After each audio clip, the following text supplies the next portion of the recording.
Depois do seu tempo que morou no Egito para escapar da fome, nós vimos que Abraão acabou recebendo muitos bens e ele saiu de lá muito mais rico do que quando chegou. Em Gênesis 13, esse fato ele é até relatado. Diz assim: Abraão era muito rico em gado, em prata e em ouro. E esse detalhe é dado porque não apenas Abraão havia enriquecido muito, mas o seu sobrinho Ló, que desde então o acompanhava, também tinha enriquecido muito. E mesmo enriquecido, Gênesis 13 nos mostra que Abraão não se deixou levar pela riqueza para esquecer do Senhor. Muito pelo contrário, ele voltou ao mesmo lugar de onde tinha saído quando ia ainda para o Egito, e ali onde tinha começado a sua jornada estava o altar que ele tinha edificado ao Senhor, e mais uma vez Abraão o utiliza para invocar o Deus que lhe prometeu guiar quando mandou ele sair da casa do seu pai e da sua parentela. O altar ele era normalmente um monumento erguido em pedras e um local também onde se ofereciam sacrifícios que lembravam desde o Éden aquela promessa que Deus havia feito sobre a vinda de um resgatador que levaria a humanidade de volta ao jardim da presença de Deus, vencendo aquela serpente enganadora do pecado. Ao invocar a Deus no altar, Abraão estava reafirmando a sua confiança nessa promessa e também nas promessas que Deus tinha feito a ele quando revelou o seu plano de salvação através da sua descendência.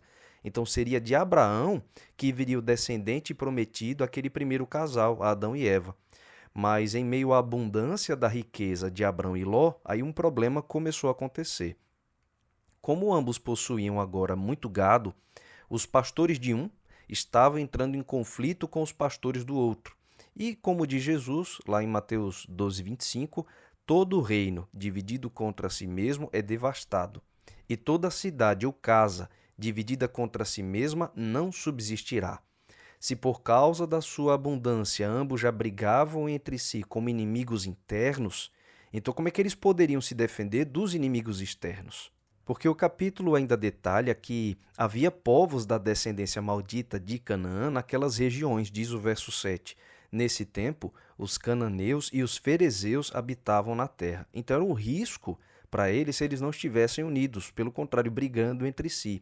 Aí, diante desse cenário, Abraão precisa tomar uma posição, uma decisão para preservar a família de ambos, né? E para que eles não acabassem brigando, então ele sabiamente conversou com seu sobrinho, explicou para ele a necessidade deles se separarem a partir dali. Mas com toda a honra e humildade, a gente vê que Abraão dá o direito de Ló escolher primeiro em qual lugar da terra ele queria morar. Observe que essa decisão sábia de Abraão também nos mostra que, às vezes, pode ser dolorido, mas é necessário nos afastarmos a uma distância prudente, até mesmo das pessoas que nós amamos, justamente para não as perdermos. E note que Ló ele se tornou rico em consequência das bênçãos de Deus, principalmente por causa do seu tio. Abrão que acolheu ele desde que saíram ambos lá de Harã. E sendo mais velho, e sendo seu protetor, sendo seu tio, era um dever de Ló dar a honra do seu tio escolher primeiro, né? E ficar então com as opções restantes que sobrassem para ele.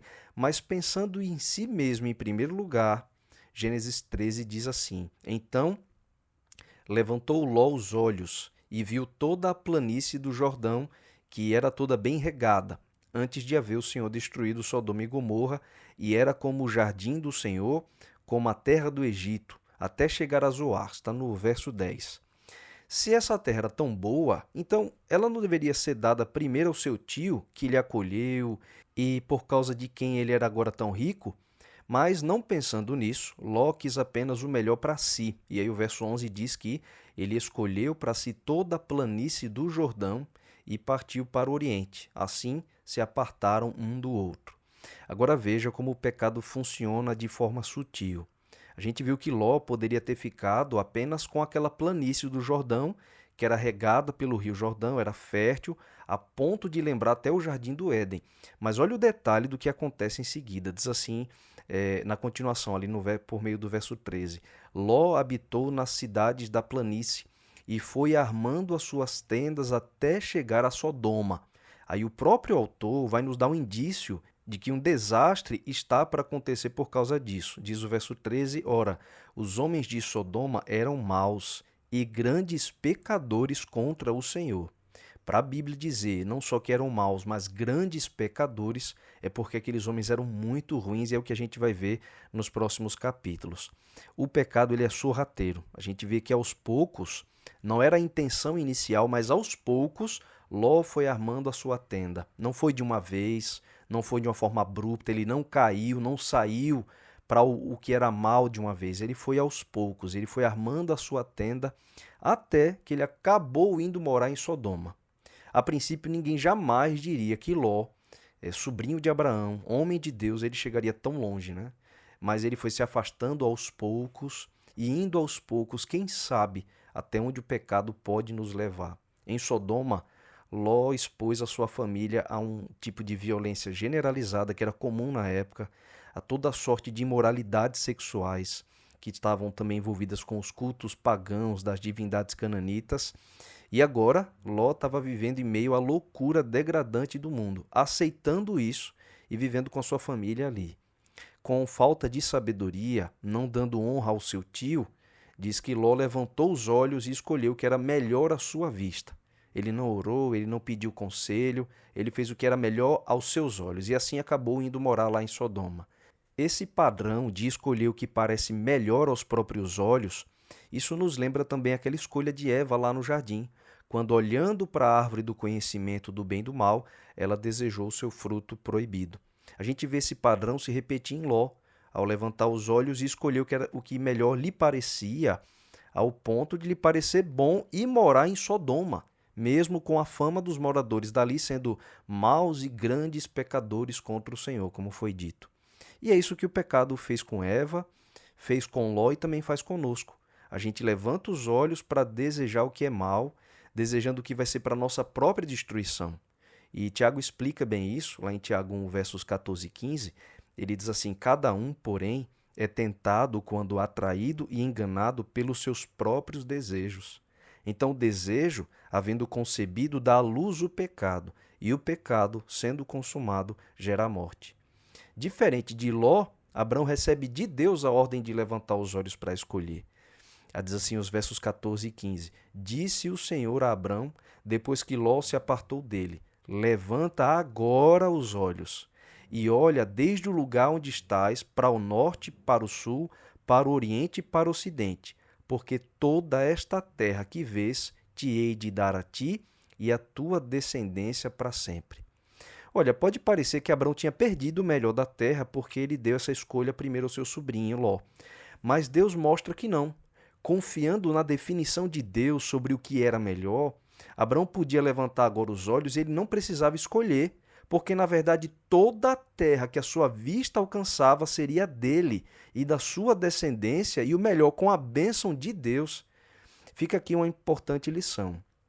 A gente pode obter a mesma coisa que desejamos com ou sem a bênção de Deus, mas o fato de conseguir o que a gente deseja não significa que isso nos fará felizes. Olhe para Ló, por exemplo. Mas sob a bênção de Deus, a gente pode ter muito mais do que o pecado pode oferecer, mas é preciso confiar que Deus sabe o que é o melhor, mesmo que inicialmente pareça uma perda, como pareceu para Abraão. E o que inicialmente pode parecer uma vantagem, acaba quase sendo a nossa ruína, como foi para Ló. O capítulo começou com Abrão num altar invocando ao Senhor e termina com Abrão edificando um outro altar ao Senhor no novo local que ele escolheu para morar, agora com a bênção de Deus. Do começo ao fim, Abraão estava aprendendo a confiar nas promessas de Deus. Ele começa num altar diante de Deus e termina num altar diante de Deus. Agora a gente tem uma escolha a fazer. Esse capítulo nos leva a tomar uma decisão, que é ser como Ló e levantar os olhos para escolher o que melhor nos parece à vista e então sofrer essas consequências, ou confiar que Deus sabe o que é o melhor, como Abrão, erguendo o altar da confiança nele do começo ao fim e então herdar as suas bênçãos.